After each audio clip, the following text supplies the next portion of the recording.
আৰু গাইছ আপোনালোকক আজি মই নতুন এটা ভিডিঅ'ত স্বাগতম জনাইছোঁ। কীৰ্তনত গৈছিলোঁ, ইয়াতে অস্তভৰ বুলিও কয় কিছুমানে, তো কীৰ্তনত গ'লোঁ, তেনেকৈ বহুত বেছি ভাল লাগে।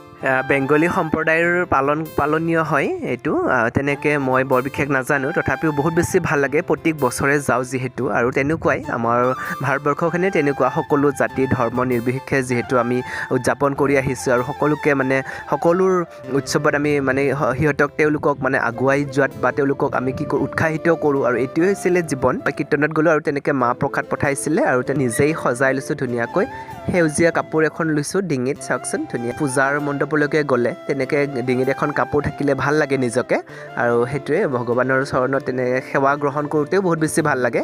তাৰপিছত তেনেকৈ চাওক, এতিয়া মই যিহেতু কীৰ্তনত গ'লোঁ, চুৰিখিনিক মই নিজৰ ৰূপত ঘৰত আহি পিনি মই সজাই লৈছোঁ। চাওকচোন আপোনালোকক দেখুৱাইছোঁ কেনেকুৱা লাগিব চাওকচোন। লগতে খিচিৰিৰ লগত মই আচাৰ দিছোঁ দেই, আৰু কেঁচা জলকীয়া ল'লোঁ,